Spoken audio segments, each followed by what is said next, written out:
Bonjour et bienvenue à cette capsule Univers social qui traite de la matière du troisième cycle. Aujourd'hui, nous allons nous entretenir de la vie politique en 1820, donc comment ça se passait à l'époque de 1820 au niveau de la vie politique. Donc, on se rappelle qu'en 1745, en Nouvelle-France, la colonie était dirigée par un gouverneur et un intendant qui ne recevaient d'ordre que du roi de France. Euh, Toutefois, dans les 13 colonies plus bas, donc c'était une colonie anglaise, on avait constaté que les colons anglais, eux, pouvaient s'exprimer dans des assemblées publiques dont les membres étaient élus par la population. Ils pouvaient ainsi mieux défendre leurs intérêts face au roi d'Angleterre. Donc on voit qu'en 1745, il y avait deux systèmes complètement différents au niveau de la politique, de la gestion de la colonie. Après la guerre d'indépendance américaine et la victoire des 13 colonies en 1783, des milliers de loyalistes anglais vont quitter les États-Unis pour venir s'installer dans la province de Québec. Arrivés dans la vallée du Saint-Laurent et la région des Grands Lacs, ils vont désirer garder leur pouvoir d'élire des représentants auprès du gouverneur, comme dans les 13 colonies.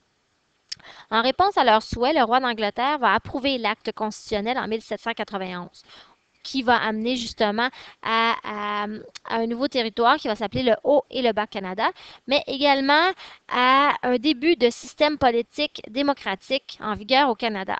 Cette loi va permettre enfin aux habitants des deux Canadas d'élire des représentants. La vie politique va en être profondément modifiée.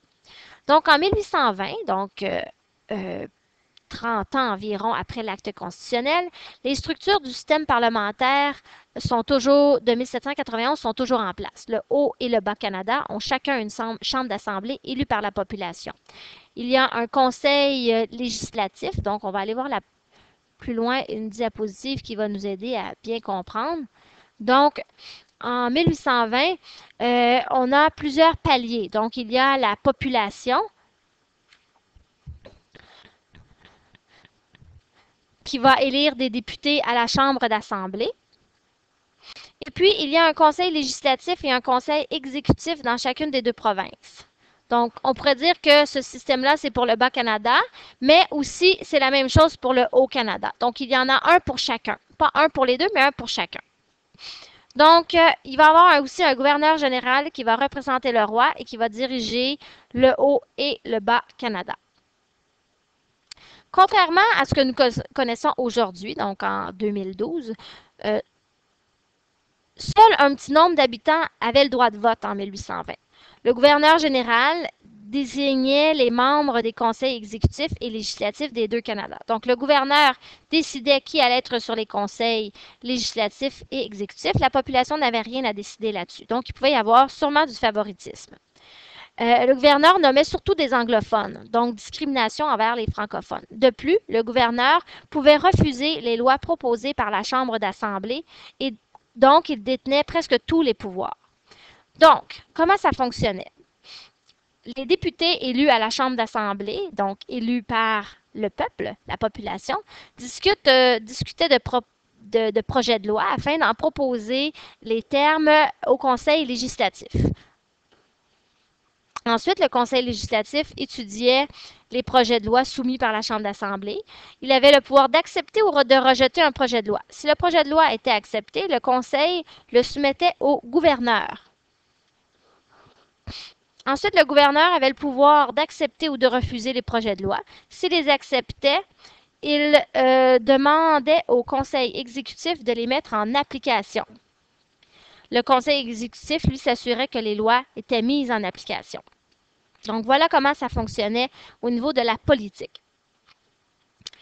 Toutefois, j'ai dit plus tôt que ce n'était pas tout le monde qui pouvait voter. Donc, allons voir un petit peu plus précisément comment se déroulaient, par exemple, des élections au début du régime parlementaire. Donc, on va se mettre, par exemple, retourner un peu en arrière, en 1792, donc dès les premières élections, donc pour la première chambre d'assemblée, il fallait élire des députés. Alors, on va voir comment ça se passait. Donc, la province du Bas-Canada est divisée en comtés électoraux. Donc, des comtés, c'est des divisions administratives d'une province. Chacun des comtés était représenté à la Chambre d'Assemblée par au moins un député élu. Donc, certains comtés où il y avait moins de population avaient le droit d'élire seulement un député. D'autres, où il y avait plus de population, pouvaient élire plusieurs députés. La Chambre d'Assemblée du Bas-Canada comptait au total 50 députés. Seuls les hommes ou les femmes âgés de 21 ans et plus pouvaient être candidats, donc se présenter pour être députés, afin de peut-être se faire élire à la Chambre d'Assemblée. Donc, le vote, à l'époque, comme aujourd'hui, si on fait un peu le parallèle, excusez-moi, donc en 2012, lorsqu'on veut se faire élire, on a le droit de placarder des publicités, des affiches, etc. On a le droit même de faire du porte-à-porte. À l'époque, en 1792, donc au début du système parlementaire, il était très mal vu de solliciter des votes directement. Donc, les candidats utilisaient des circulaires ou les journaux pour faire connaître leurs idées et annoncer leur désir de devenir député à la Chambre d'Assemblée. Donc, ensuite, pendant 2 jours, les électeurs, lorsque c'était le temps de voter, se rendaient à leur bureau d'élection, mais on dit bureau très vite là, parce que l'endroit où on devait aller voter était situé à l'extérieur, près de l'église. Donc, il n'y avait qu'un seul bureau de scrutin par comté. Donc, la population devait se déplacer pour aller à ce seul bureau-là.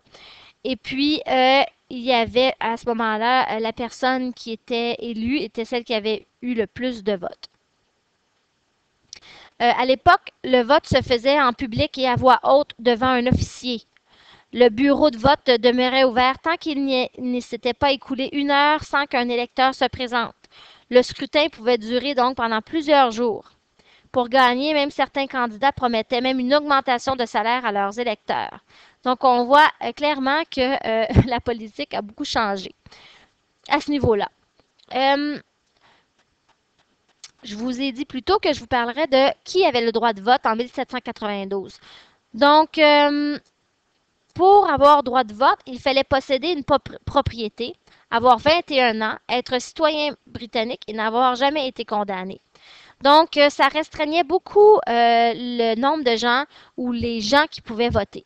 Par exemple, les femmes qui avaient ces qualités, donc avoir une propriété, avoir 21 ans, avaient droit de vote. Mais on sait très bien qu'à l'époque, les femmes n'avaient pas, étaient souvent mariées, c'était l'homme qui possédait les choses. Donc, peu d'entre elles avaient une propriété.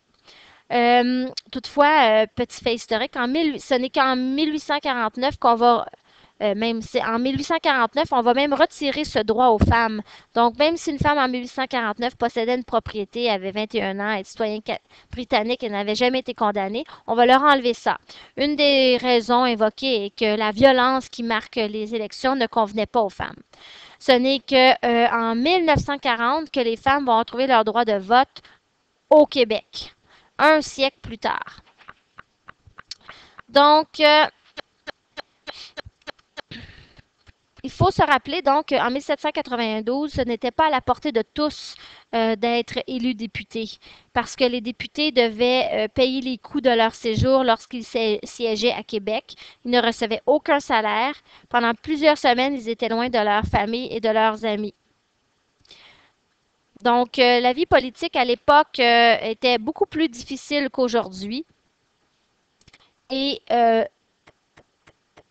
mais même si elle était très différente, on voit que c'est la naissance de notre système parlementaire. Donc, l'acte constitutionnel de 1791 est très important dans l'histoire parce que c'est la première fois que des élections vont avoir lieu et qu'il va y avoir des députés qui vont être élus à la Chambre d'Assemblée. C'est le début de la démocratie. Donc, si on regarde un petit peu plus loin les autres diapositives, donc on voit ici justement des députés discuter. On voit qu'il y a des choses qui sont tombées, des feuilles par terre. Donc, c'était à l'époque comment les gens débattaient. Donc, probablement la personne qui arbitrait un peu tous ces débats. Mais c'était le lieu où les députés débattaient en vue de proposer des projets de loi. Donc, encore là, une autre photo. Donc, une autre petite carte aussi pour dire que, bon, ici, on a le Haut et le Bas-Canada. Donc, en bleu, le Bas-Canada, en vert, le Haut-Canada. Les autres territoires sont des colonies anglaises, mais on se concentre ici sur le bleu et le vert. On a en rouge, à droite en haut, la métropole, donc la mère patrie qui est le Royaume-Uni, l'Angleterre. Et donc, la colonie a un parlement. Euh, tel que voté en 1791. Donc, j'espère que ça a été clair. N'hésitez pas à revisionner la capsule au besoin.